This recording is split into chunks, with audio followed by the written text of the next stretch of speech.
All right, we're live. Thanks so much. Very good afternoon, everyone. It's 12 o'clock and a decent good afternoon. It's a Sunday. Thank you for joining. I hope you're all keeping safe. Immediately after this conference, please pick up the phone and call up some people, encourage them to go donate plasma, help as many people as you can. Getting back to this session, which is on syndicates and angel funds, I have Vaibhav and Kushal with me. Vaibhav runs Better Capital. He's been a founder himself. So has been Kushal. Kushal runs First Check. And undoubtedly, Vaibhav and Kushal are giving a run to large funds with their super cool syndicates and angel funds. I think every fund is scared of the gentleman with me right now. Um, so yeah, great to have you both. Weber, Kushal, quick question: what is a syndicate? Because we have 50% of the audience which haven't made investments, and we have about 50% who have. So it'll be great to start a quick, with quick basics. What is a syndicate? Sure. Should I take it? Yeah. Sure. So syndicate is, you can think of it as a micro fund which invests, gives you a choice on whether you want to invest in every deal, right? A traditional VC fund, you give money and then the fund manager goes and invests that money in 30, 50, 100 companies, whatever their strategy is. In a syndicate, the fund manager tells you, hey, I'll show you the company that I'm investing in. If you want to invest, you can choose to invest in whichever ones you like. So you also pick the companies from amongst the ones that the fund manager shows you. The rest of it is quite similar. Like, you are trusting their judgment, you are trusting their ability to vet companies. They have sort of vouched for their process. So they would have spoken to the founders, made up a thesis, and presented it to you. At which point you just say yes or no. They also decide when they will exit from that company, and when they exit, you will also get an exit at the same time. And then for this, you pay them a carry. And that's the other difference. In a syndicate, you don't pay management fees. In a fund, you end up paying a management fee as well. So yeah, that's a syndicate. It's essentially a way for small investors to get access to quality deals that professional full-time fund managers are scouting for them, and choose to invest in companies that they like. Yeah. And just to add to that, Rahul, I think I have a more zoomed out view of looking at it as well, wherein you have to think of this as unbundling of venture capital, right? So whether you're starting with very early stage that me and Kushal do, all the way to mid stage and late stage, which is the SPACs, right? So whether you call them syndicates, SPV, or SPACs, it is all about really unbundling the old fund model, which actually has some pros and cons. And this new model essentially is kind of capitalizing on all the aspects that Kushal mentioned.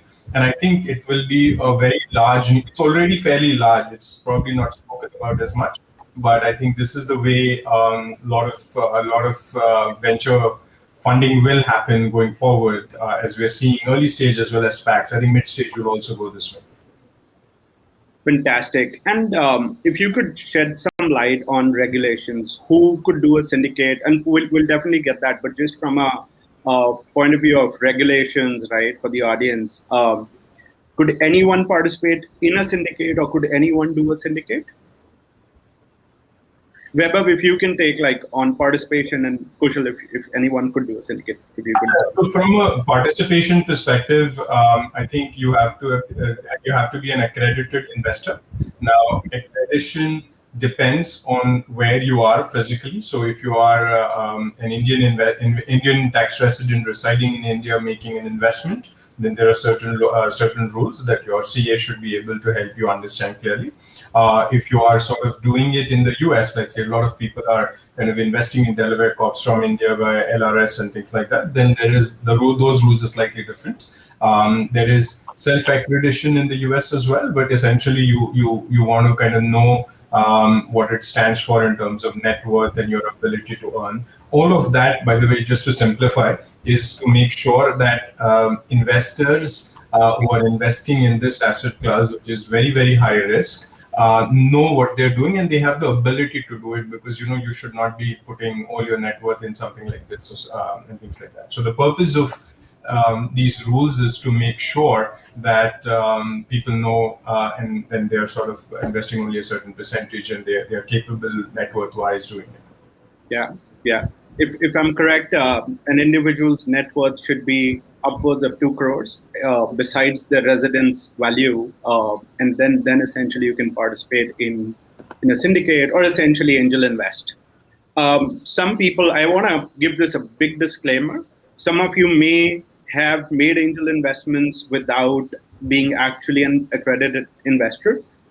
So far, the government hasn't woken up on this, but there is always a possibility. So please be careful. Don't angel invest in a hurry, and invest only for the right reason. So would request everyone to check and then make a call on this. Sorry, over to you, Kushal. Yeah, this is very clearly defined on the Angel List India's FAQ section. So you guys want to go check it out. You can see it's either a 2 crore. You need a 2 crore net worth, and you should have a corporate experience of 10 years or startup experience, or somebody whom the fund manager can recommend. And there are different rules if you want to invest as a company or as a fund. US, I'm not as aware. Vaibhav would probably know better what happens there.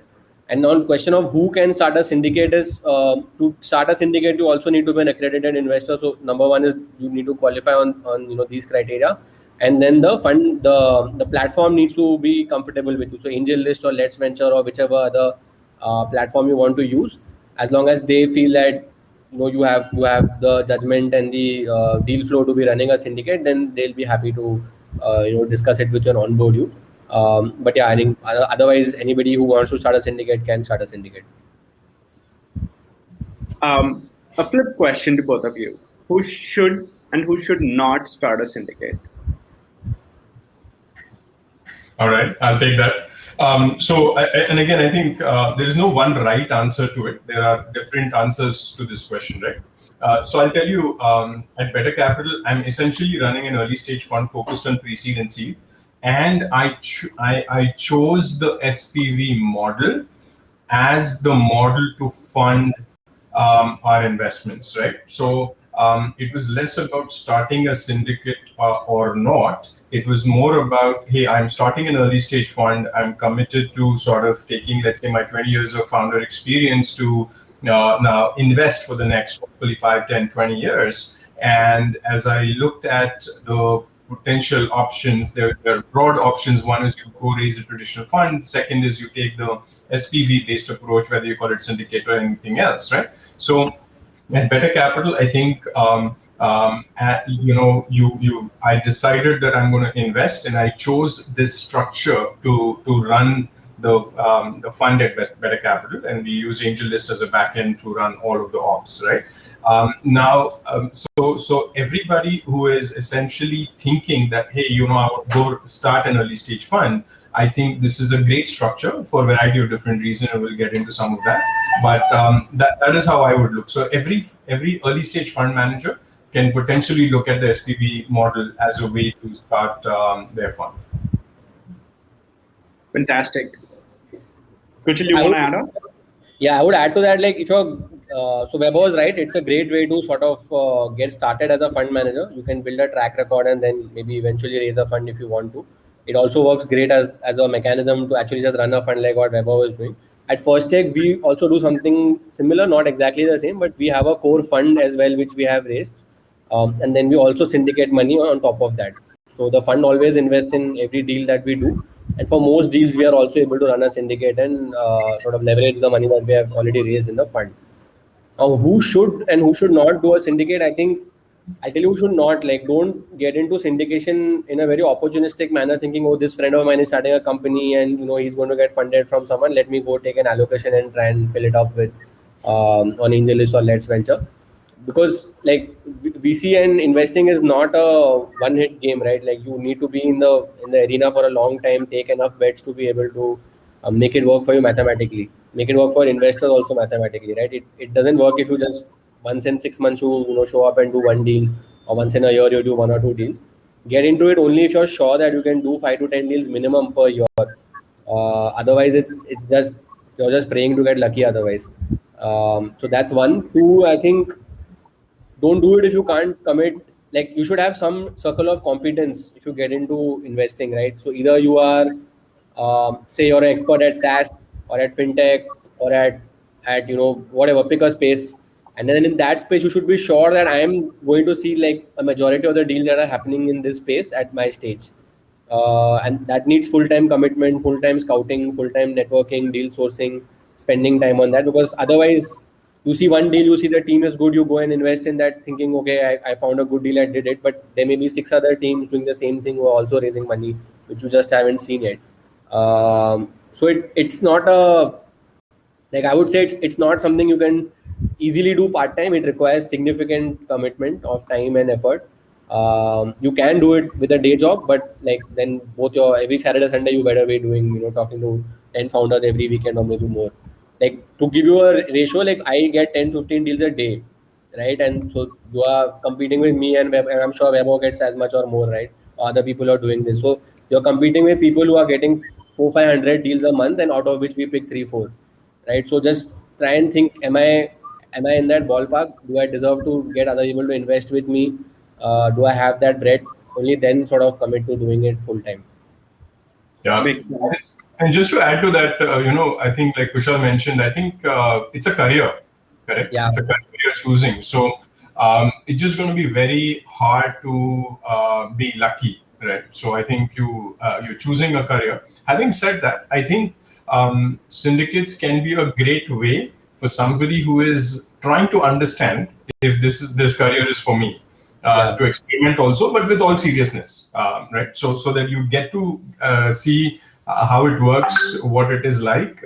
Is it for me? Do I see myself doing it for 10 years, and so on and so forth, right? And it's also a career for 10 years, right? I don't think you will produce anything meaningful unless you do it for 10 years at a stretch. Super helpful.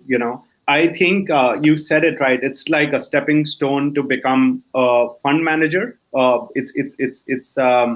I know two of you, and I know a couple of more who run fantastic syndicates and are doing micro funds. So I think that proves it. And I guess it's the 4 or 5 of you who are the top syndicate leads in this, in the country for sure. So definitely, it's not for someone who's in here that, hey, let me do 1 or 2 deals. It's a long term game. I think very helpful. See, also platforms like AngelList, Let's Venture has democratized, and there might be a lot of people who may think that, hey, why not, right? And I get it partially. You've already answered that why not, but I don't mean to disencourage anyone to not do a syndicate, but just want to make sure that people know the exact reasons they should. And I believe one of the reasons should not be that, hey, I can make money off 1 or 2 odd deals because I'm syndicating these, right? So that could be one. Any 1 or 2 more specifics, because just for the knowledge of the audience, I just want to give very specifics that these are probably not the best 2 or 3 reasons to do a syndicate, because honestly we know it takes a lot more just to think that, okay, I'm going to go out and do a syndicate, right? So it needs a lot more, right? And I'll anyways ask you more detailed questions, but if we could add on 1 or 2 more specifics on this. I'll add one point. I think, look, it's extremely competitive. And where we are in the ecosystem today, it's going to get even more competitive. So unless your brother or your college mate is starting, you're just not going to get a great deal most of the time. And I don't mean to say it in a discouraging way also, like you mentioned, but more from a very realistic perspective of why it's going to get harder and harder to get into early stage investments, because the largest funds are also doing the first check of a few 100K as well, right? And everybody will, because I think the data around the world suggests that early stage is where you are able to be more successful, right? So it's going to be very competitive. So unless you are going to dedicate to it as a career, it's going to be very hard, right? And you don't want to jump into something thinking it's going to be easy or successful, and then kind of realize that, look, I think there's a basic something as basic as extreme competition that's not going to make it look interesting enough. So one more point, like it's also like don't do it for some quick. Like a lot of people think I'll just put in this money and I'll exit at Series A, Series B, and I'll make a nice quick buck, right? वो नहीं होने वाला है. Like this is not. You don't make money like this in VC. It's a very very long term game. You will not make money for maybe 4-5 years easily. Easily, like your best bets, like Vaibhav will make money now from bets he had done in 2016 or 17 or 15 maybe, right? So that level of patience and commitment is required. So if you're doing it full time, then you need to figure out how you will earn your bread and butter, because the syndicate doesn't pay you a salary. So either you have some savings or you're doing a day job, which also gives you enough time to do early stage scouting. So some kind of balance like that you'll have to figure out. But that long term, and this compounds, right? Like the deals that we are doing today are good because we started 3 years back or 5 years back, right? If you see my quality of the deals that we did in 2018, 19, it has consistently been going up, and that's the game of venture capital, because you invest in founders, then they refer their friends, people hear about you, your brand name builds up. So to get the best top 1% quality deals, it takes time and patience. And exits take time and patience as well. So yeah, like just plan for the next 5 to 10 years and not a 1 to 2 year decision. Yeah. And then another thing, Rahul, I'll add, which Kushal mentioned just now, is the brand, right?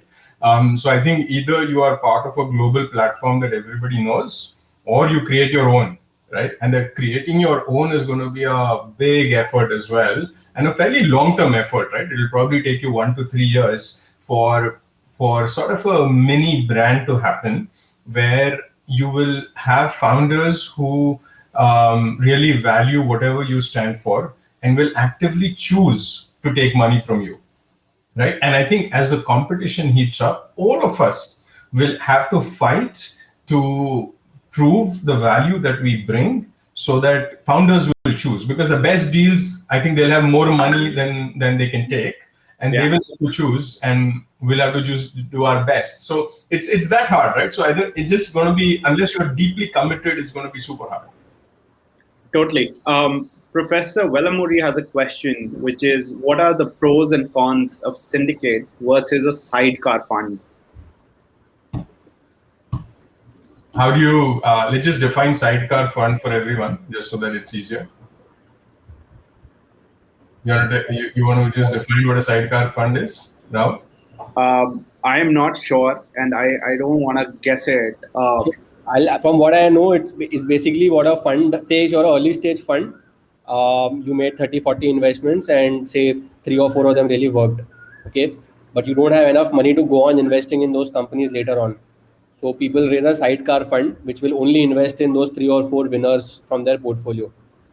That is what I understand a sidecar fund to be. It's essentially you had an existing vehicle, but you ran out of money to go on investing more money in the companies that actually work, because the ones that worked, right, even if you took a 2-3% stake in the first round and that company became an Uber, that then by Series C, D you will need millions to keep up that 2-3% stake, right? So you go out and raise a sidecar fund to maintain your shareholding in those companies. But I don't understand why is this being compared to a syndicate. Like, so maybe if the prof could elaborate on the question, I could help.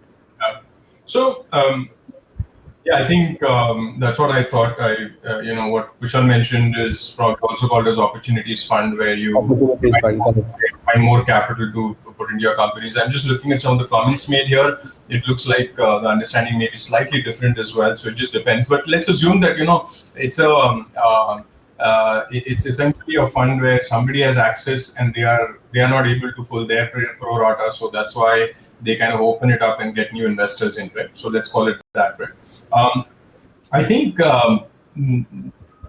it is essentially, sidecar fund is an opportunistic SPV you're creating, whereas syndicates, or what I am doing at Better Capital, is the SPVs is the structure of the fund, correct? And I think I also want to highlight that I don't believe personally that you're going to say that, hey, I'm doing this SPV approach to then eventually start a fund. Well, that is probably true for some people. I think there are many of us who will kind of double down and make SPVs the core model of the largest fund, and we might become early stage to multi-stage through our pro ratas and things like that. So what the again, going back to the unbundling thing, right? Whether it's a sidecar fund, syndicate, SPACs, everything. What we are essentially seeing is blind pools will actually stay with the largest platforms with large historic performance data, and everybody else will essentially largely do SPVs, right? And again, it's a very generalized statement. That doesn't mean it's going to happen tomorrow. But I think the value of the SPV model or SPV-like model, there are a lot of variations in here. That's going to be actually very valuable and core as we go forward. Because essentially, so when we invest very early, we actually are creating large long-term pro-ratas for our company. And I'm a very conviction-driven investor, so the only thing that I protect and request is pro-rata, which means that we will actually bring in a variety of different new investors at Series BC onwards into companies that we believe will continue to be we are continue to be bullish on, right? So yeah, I think that's hopefully a long answer to the overall question. Sure. Another question somebody said is, any book that you can suggest to learn the entire process on starting a syndicate? Chetan, I think the only way is to start working, or participating in a syndicate probably. And no books, no Sandal Road book or X or Y, Z would essentially, it's more like paying a fee. You pay a little fee and start learning. Vaibhav, Kushal, any other thoughts on that? Yeah, so number one, I think Kushal, that's a great topic for your next video.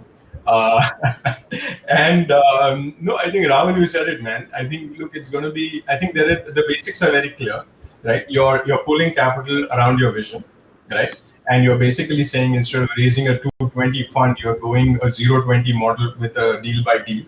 There are pros and cons of it, so you should be very clear about pitching the pros and really trying it to see how it works, and then you can scale up or down based on that. Yeah. Audience, please keep the questions coming. I have a bunch of questions. I'm going to take one more now and then come back to my questions and then probably take more questions. Tanmay, who's with Lead Angels, asked, how did you guys improve your deal flow over a point of time, and what were the network effects that got kicked in? Kushal, Yeah, sure. So, I mean, we had a clear venture partner-led strategy where we said that the fund's thesis will be that we will let founder angels pick early stage companies for us.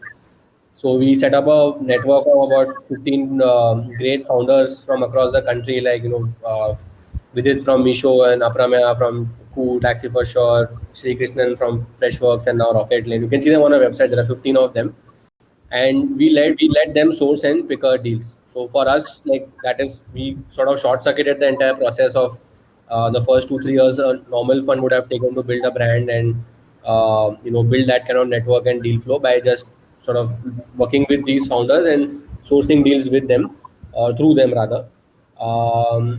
Yeah, so I think it took us about 6 months to a year to I feel to really start hitting top 5% deals. I don't know whether I'm now in the top 1% deals, but I mean, I would like to think so, but I don't know. You only find out after 5 years, I guess.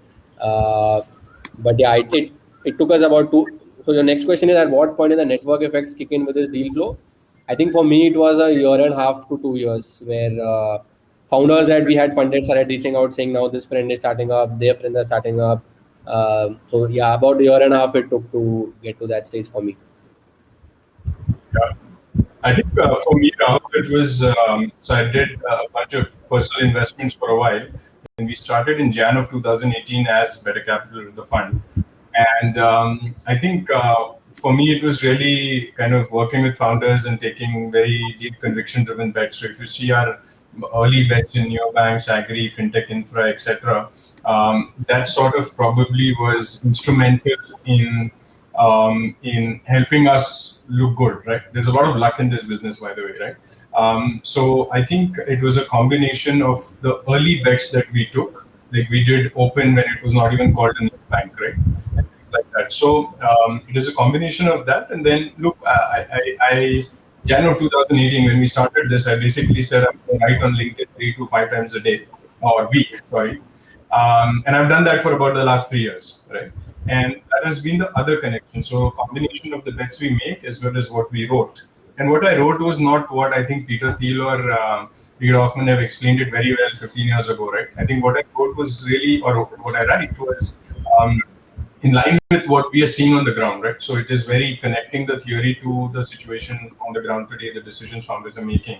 And I think a combination of both of those, I would imagine, are central to our deal flow. It actually comes from the network, past founders, people who follow content and things like that. So unfortunately, I'm sure it is the same with Kushal as well, that what you get is really hard to handle. So we only are able to serve a part of it. Is something that I want to work on this year.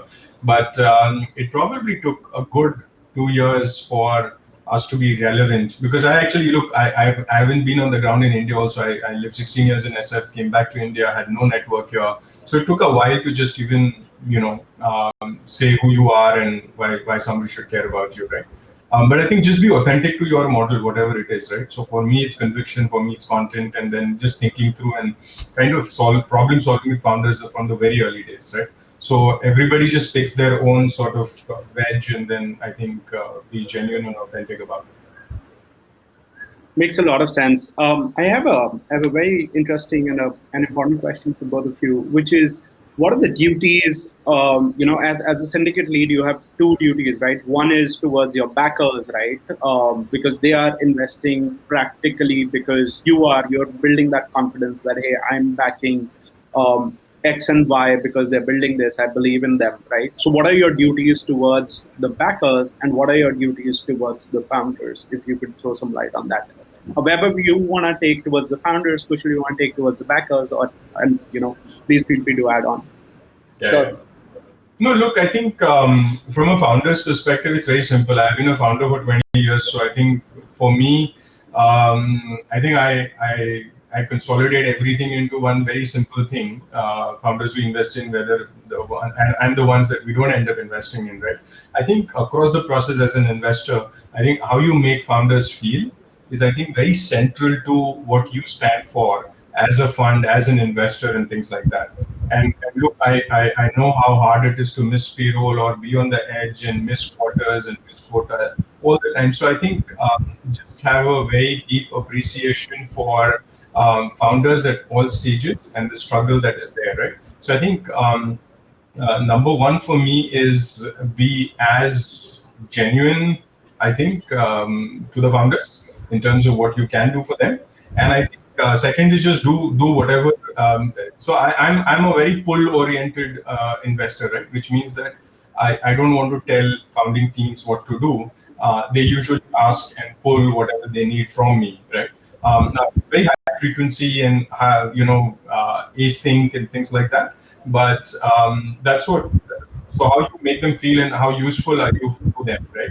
I also have this whole theory of investor value is usually overrated because it shows up not in the theory of what you and I can use together, that hey, this is the value better capital brings, but it is the true value is in the nuances of the help that happens, whether it's an introduction or a strategic brainstorming that you do that actually it comes out with something. So I think authenticity is really at the core of it. Are you really thinking about the problem that this founder is asking you, right? And I think that is what is central, and that's what I believe is my duty towards my founders. Can I be really authentic, as in, am I solving that problem? And I think being an operator, I think you can relate to it. You're not going to be very theoretical about it, right? So I think that's central to how I feel about my duty towards founders.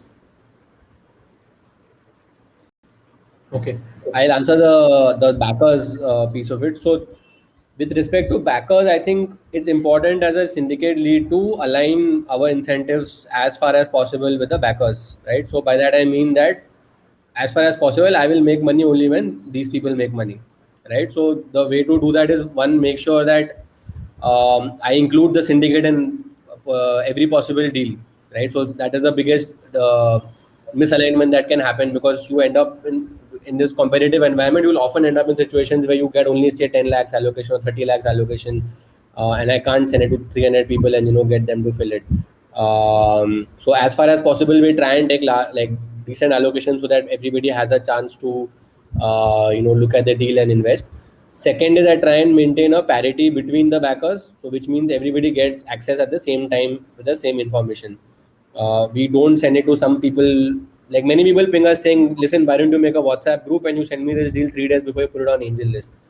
Right? So that is not fair to the others, right? Because they are also, somebody is viewing this from London, somebody is viewing this from US. So I try and keep the information access time wise and information wise the same. So everybody gets the deal at the same time with the same info. They have all the material they need to go through and then decide if they want to invest.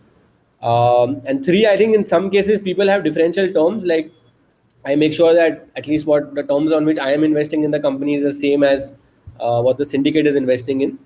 And fourth, we now, when somebody backs our syndicate, we send them a form to fill with some details on our strategy, and we get a consent from them saying, yes, I've read this and I agree to invest with you. Because people come in with the wrong expectations, right? So like for first check, for example, exit is clear that I will not sell till this company becomes big. And by big means like a minimum of 100 million valuation, and even that is unlikely. Most likely will not sell till this company becomes a unicorn, right? But as you as an angel may not be okay with that. You may want to put money in 2021 and you may want to exit at Series B by 2023-24, right? But I am here to stay till 2027. So I make it clear to the investor that this is what I am going to do. If you're not okay with this, then like you can choose to not invest through the syndicate. So that's the last piece, like being clear on what our exit framework is, trying to explain that as far as possible to every backer, and make sure that they are aligned with my incentives and my terms, so that there's no disconnect there.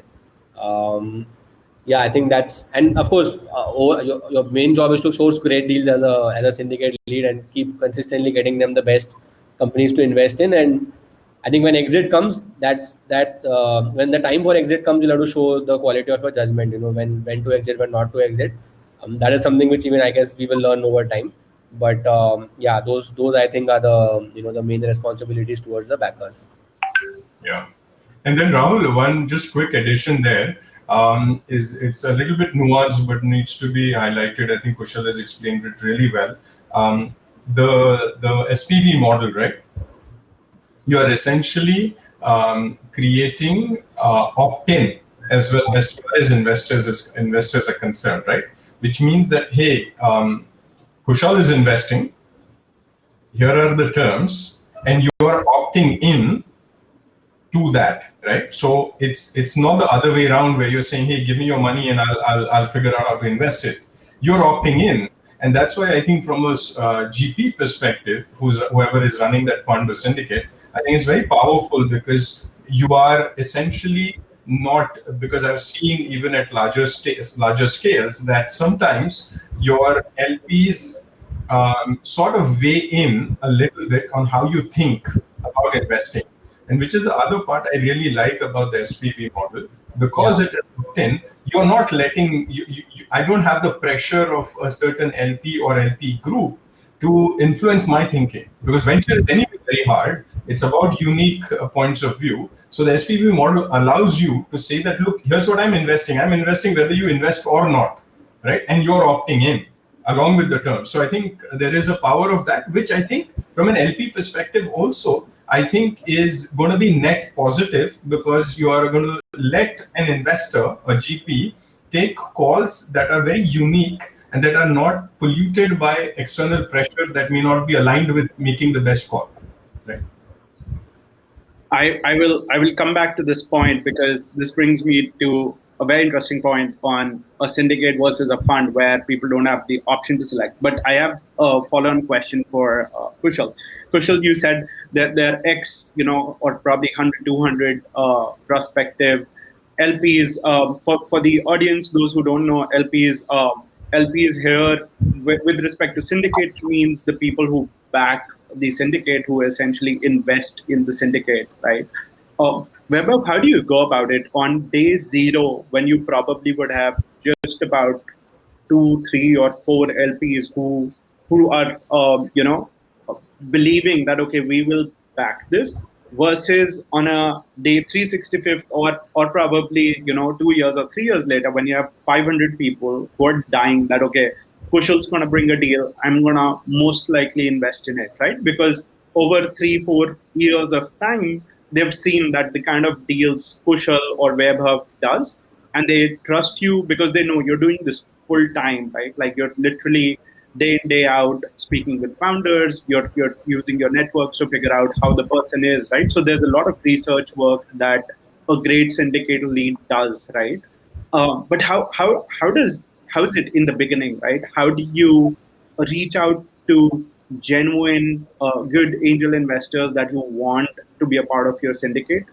How's the just want to take you in the past? How was it for you guys on day zero, day one, when you were doing your first deals?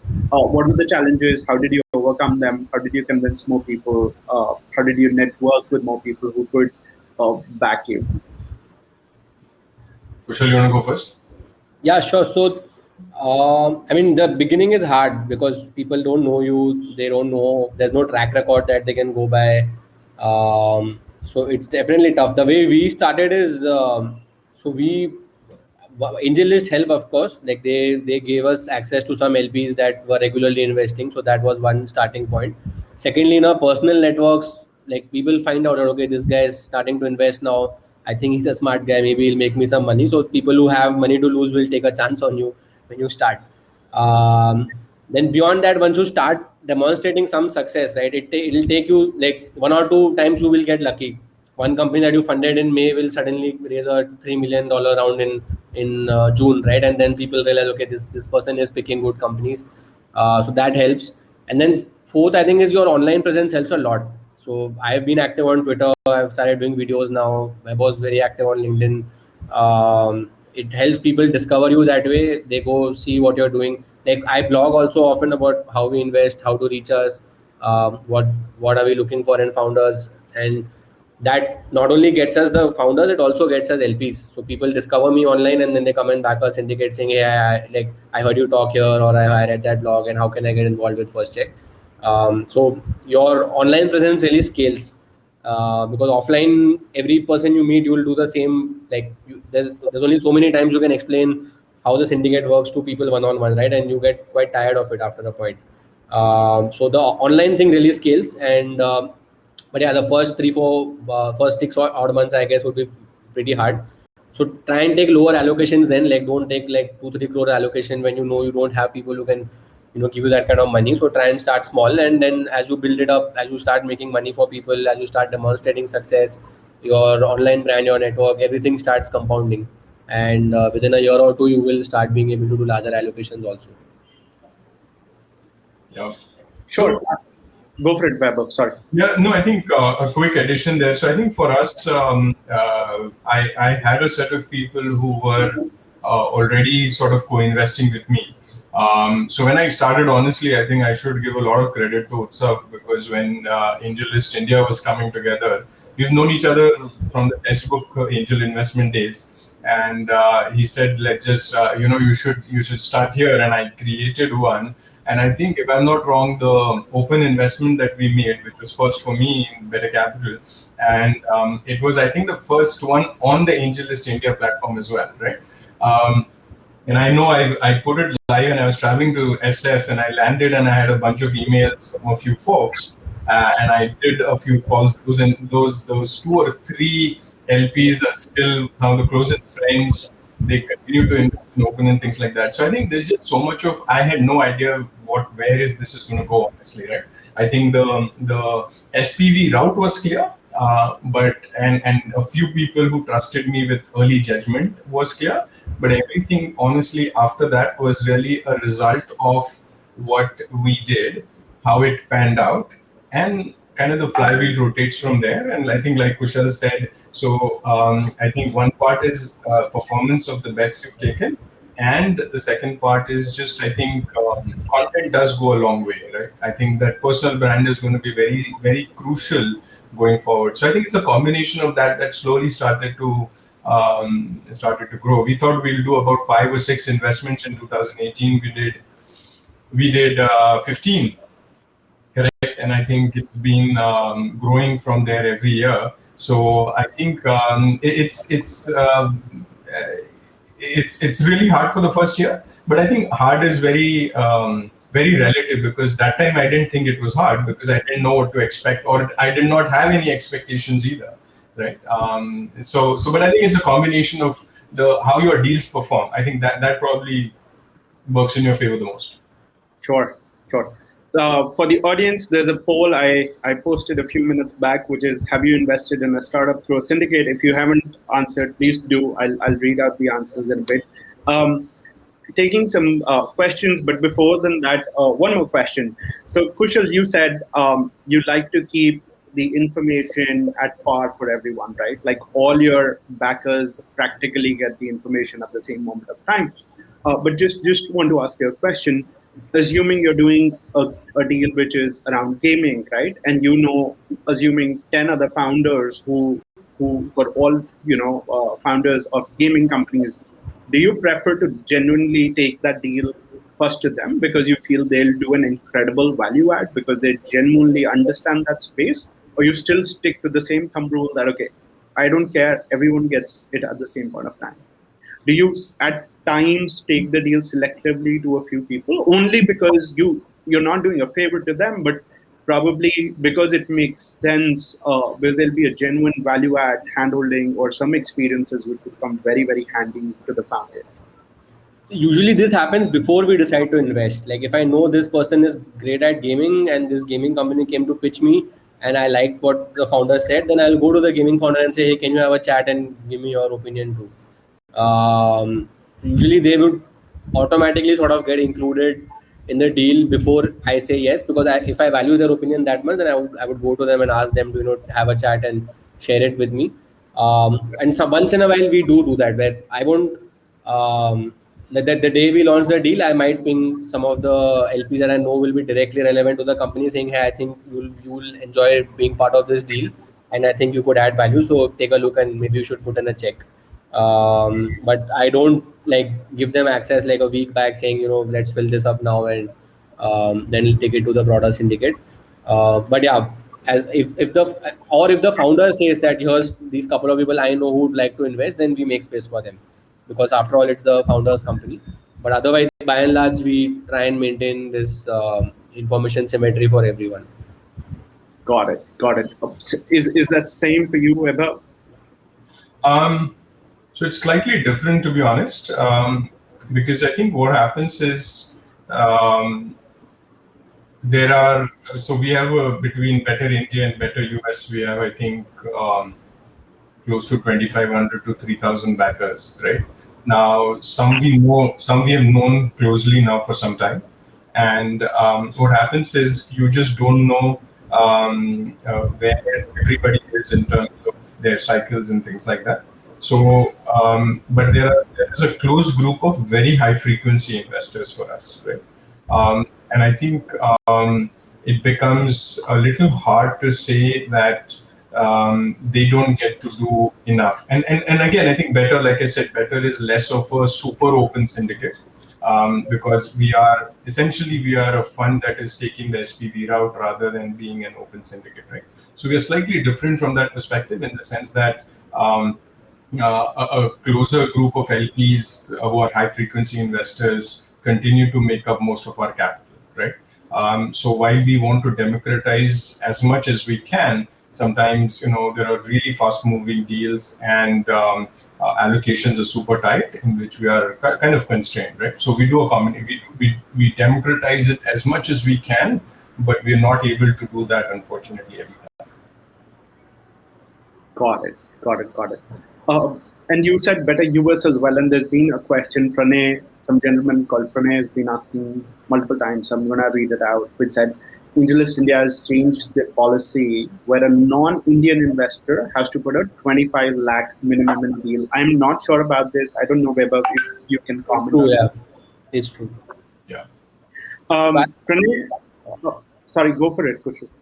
So he's right. Like this policy change has happened, and I haven't solved it till now. Like, so we had few people investing from outside. They dropped off, or like if they're very bullish on one deal, they'll put in more than 25 lakhs. But otherwise, only solution is to go and do a US AngelList deal, like how Vaibhav does it.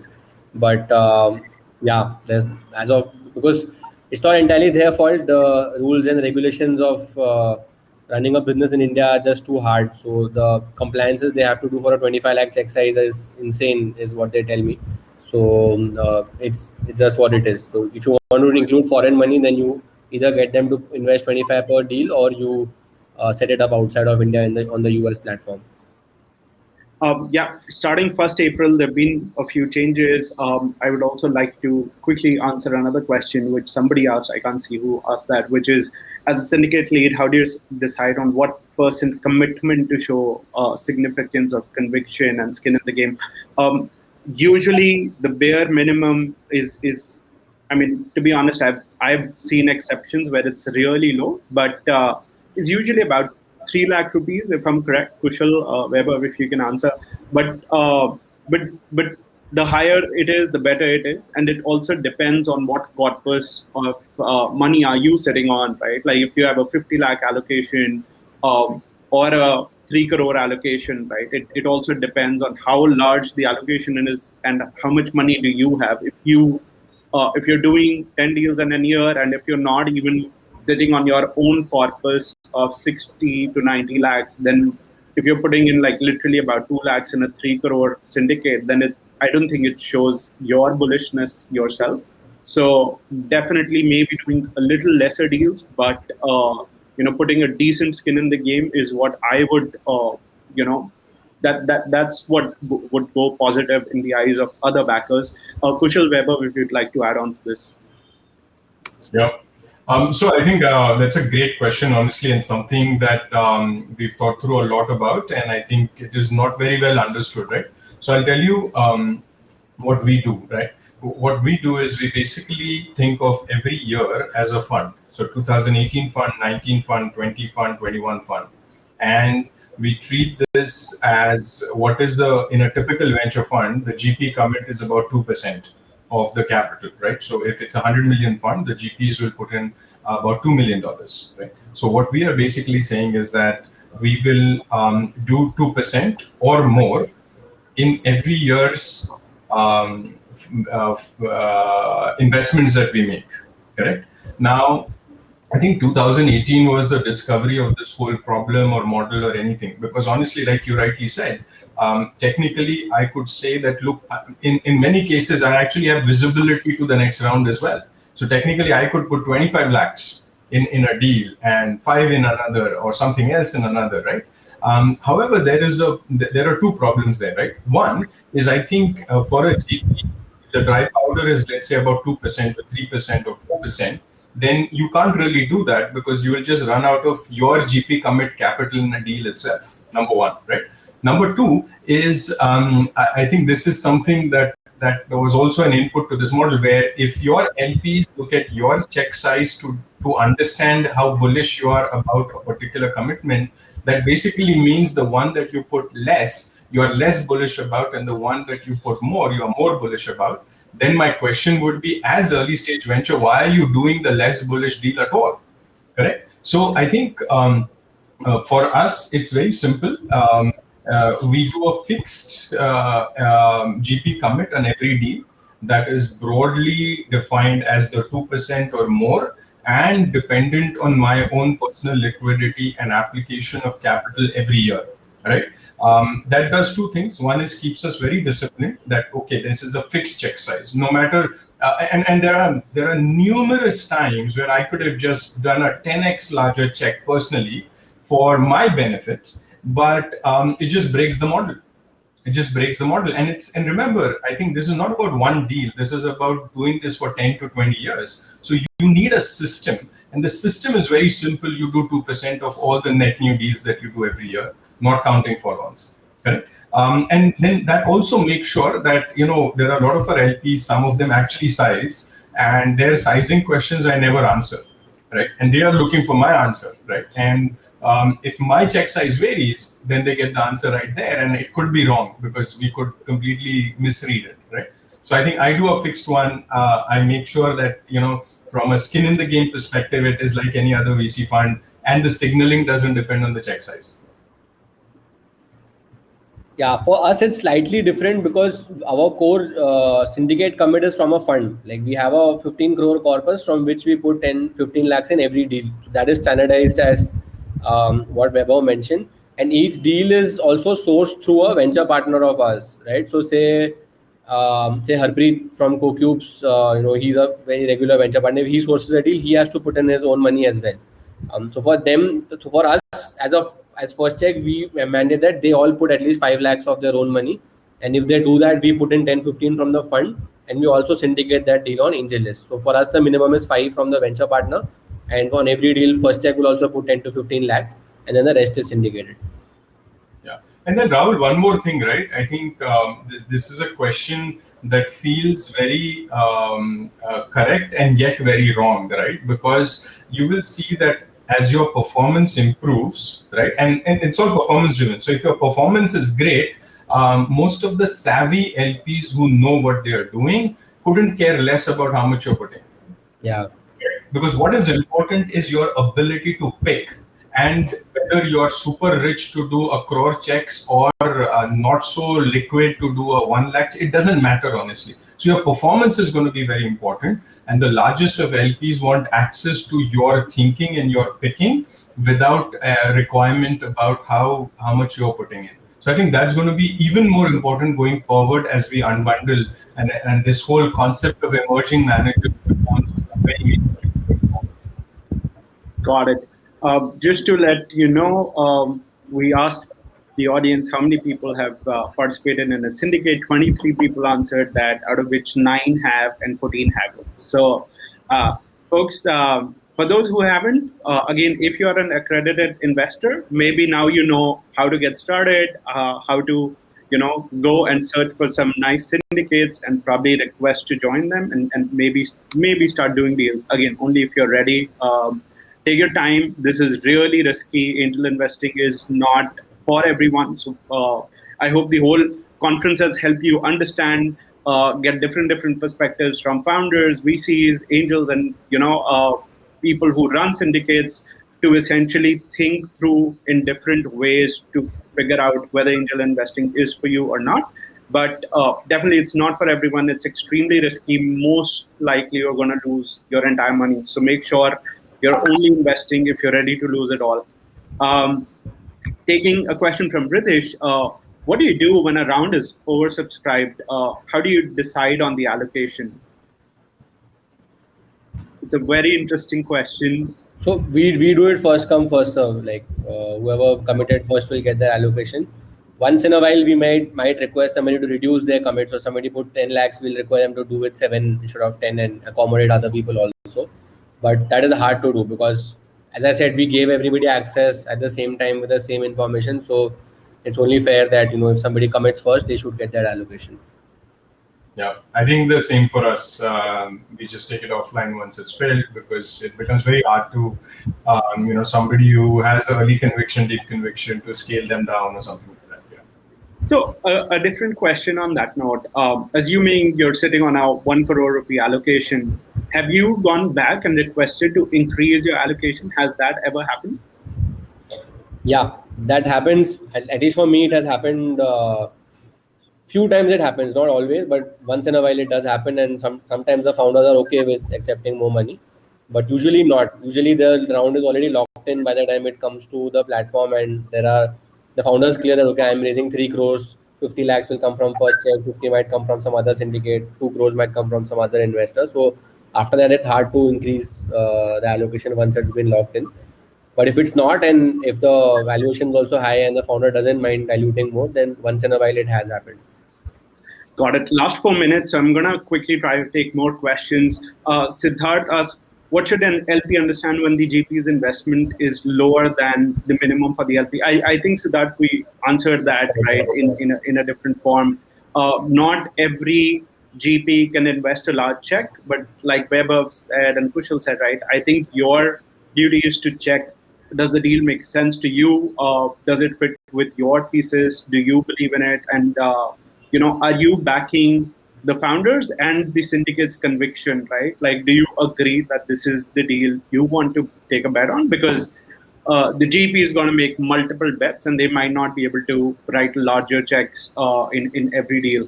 So, yeah.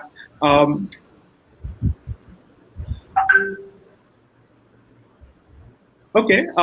I also have another question, Vaibhav, Kushal. How do you actually measure your deal flow? because Kushal said he believes that hopefully he's looking at the top 1% deals, right? How do you track your deal flow? No, I think so. I think for us, it's again, markups is one thing that you can theoretically say, hey, how quickly your companies are getting marked up and how the valuation is growing, how they're performing, and things like that, right? So that's a standard metric. But I think what we are also looking at is just the quality of deal flow that enters your funnel itself, right? And I think that goes to how you work in the ecosystem. With other investors, with founders, and things like that. So I think that's really the foundational aspect of kind of almost seeding the quality right there, right? And then you sort of look at the markups and things like that. Now, at Better, we've taken very contrarian bets very early on in some sectors. So in some cases, we've seen crazy quick markups. In some others, we waited for 18 months to build conviction. Some sectors we've been wrong, right? So I think depending on the strategy that you're taking with your fund, there are different ways to track. Now, having said that, obviously, I think all of us want to do the top 1%, 3% deals in the year. But I've also come to realize that it is almost impossible to say that you will get all the good deals, right? So the question is, hey, can we do enough good deals in the year? We don't have to do it all, right? So I think you create a system that makes sure that you're aligned to get at least enough good deals that happen through the year. Yeah, I agree. It's deal flow and like quality of deals in VC is always a moving target. Like even if you have a great year, you will get great year. You will still see a company that you missed, and you will regret it. Okay, this one didn't come to me, and I couldn't fund them. You will never have a situation when every single founder in the country is coming to you to pitch. That's not going to happen. So you can strive to get as good as possible, but it will never be perfect. And but the beauty of it is also that you need like that one or two winner to really make enough money for you and your LPs to make it all back, right? So question is not if you see every deal out there, but question is, are you seeing enough good deals? And so at First Check, for example, last year we did in 2020 we did 42 or 43 deals. So if I'm getting consistently a high quality that I feel comfortable investing from the fund, then that's good enough. I'm sure a lot of them will work out and be successful. But I do track number wise also how many companies come to us, how many we say yes to, daily, like, and channel wise also how many cold pitch us, how many reach out on social media, how many come through the venture partner network. So I do track those numbers as well to just make sure that we are improving on those metrics. Brilliant. Great. I definitely want to continue this. We have a lot more questions. I'll try to answer some of them offline. Folks, if you enjoyed this session, send us some emojis. There's an emoji icon there on your screen. If you didn't like it, do a thumbs down, whatever the feedback is. And thank you so much, Vaibhav, Kushal, again. And please join us for the next session. And see you soon. Thank you so much. Thanks so much. Thanks, everyone. Thanks, Kushal. Thanks, Rahul. Thanks, Vaibhav. Thanks, everyone.